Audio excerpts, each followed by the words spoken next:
Good morning, YouTube. I've just been wanting to actually talk about this situation that has recently happened in my native country, South Africa, where our president, Mr. Jacob Zuma, has resigned after so long, finally.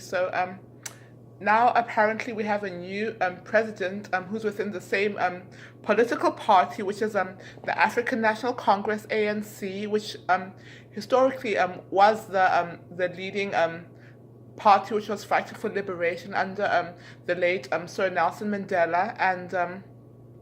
So Mr. Jacob Zuma has recently resigned this week, and now we have a new president called Mr. Cyril Ramphosa. Like some people, it's like they've been like, I've just been like just analyzing different things on social media and just seeing what different people are saying and thinking, and even reading articles. And there's been some new hope for South Africa now that Zuma, he was just such a horrible person that now that he has resigned, so at least we got Mugabe last year or something, and then now we have Zuma. And I'm like, really, it's kind of like yeah. And just thinking just a bit about Mr. Cyril Ramaphosa, because apparently he's actually been he was actually the late Sir Nelson Mandela's like one of his favorite leaders, and he actually wanted Mr. Cyril Ramaphosa to actually take over his presidency when he ended his presidency back in 1999. And but instead, the party as a majority, the African National Congress, chose Sir Thabo Mbeki as Sir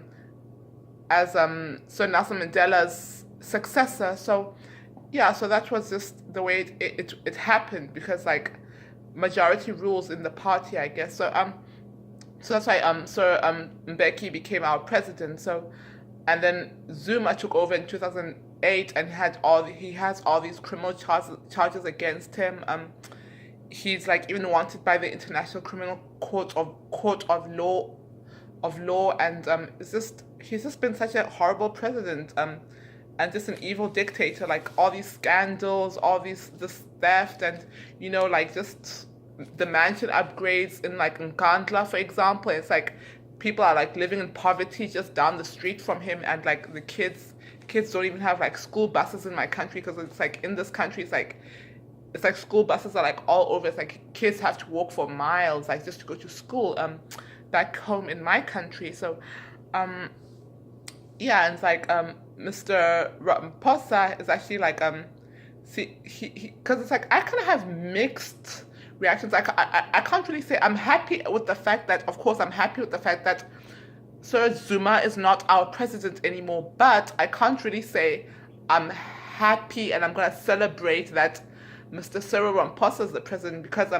if you look at it this way, even though he has done a few things since becoming president, because I actually noticed that since he became president, the rand, which is the South African currency, has slightly gotten a bit of strength against the dollar, just slightly, the US dollar. And then he has promised to also hold Sir Jacob Zuma accountable for all his criminality, and he wants to try to push to lessen the corruption that's escalated during Sir Zuma's presidency. It's just been really horrible. And also there was a recent raid on the Gupta family, because there's this Indian family in South Africa, which is the Gupta family, which has been helping Sir Zuma to take all the country's funds and exploit corruption and everything like that. So he's done a raid on the house, and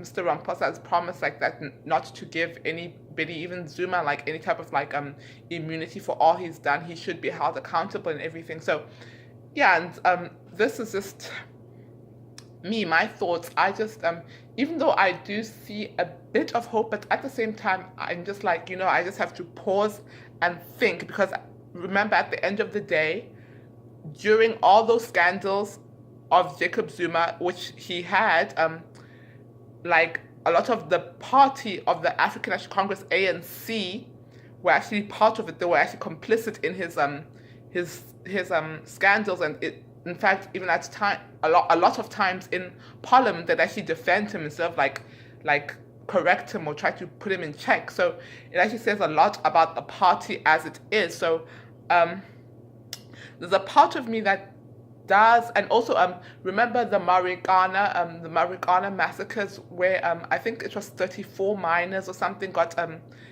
killed, and they were not given any type of compensation. The families were just left destitute and everything. That was back in 2012 with the mining strike, and yeah, Mr. Cyril Ramaphosa was complicit in those massacres. So it's like, it's like, I'm not sure if like maybe now it's like the African National Congress, maybe this is a plan of theirs to like make themselves look good or look better, because it's like, it's like one of those political strategies, because by the way, next year 2019 are our general election. So I'm not sure if this was also like a strategy, because they can see that they've been slightly losing a lot of support and power like already, because like in 2016 we had the municipality midterm elections, and the Democratic Alliance, which is the leading opposition party, even though there are a few other opposition parties, like the Democratic Alliance has been like on them for these past few years, and like has been slowly gaining strength in like, especially within the metropolitan areas such as Johannesburg and Tshwane, Pretoria, yes, mainly in Gauteng province, where it's like, because the Democratic Alliance already like runs the Western Cape basically, so it's like, because the African National Congress is like threatened, because they know that if they lose both the Western Cape and Gauteng province, it's basically over for them, and which is kind of true, because that's where most people are really, the political strength of the country, and like a lot is going on in those two areas mostly. So I'm not sure if maybe this might be a political stunt or something, just to regain support, polish themselves up, look good. And so I'm just like shaking my head, and it's just like more corruption, which is not a surprise coming from the African National Congress. So like elections are next year, and yeah, so I'm just like, this just made me think like whether they're just trying to play with people's minds and everything, like, hey, like, well, the African National Congress were new and we are reformed and we're going to do this, we're going to do that, but then you are the same ones who are corrupt and complicit with Sir Jacob Zuma's corruption, theft, massacring people, all the xenophobic massacres as well, lighting people on fire, killing people. I'm just like, no, I'm not going to fall for it. I'm happy that Zuma has resigned and he's no longer our president, but I just don't think I'm going to like celebrate, be like so happy yet. So my celebration will probably be next year.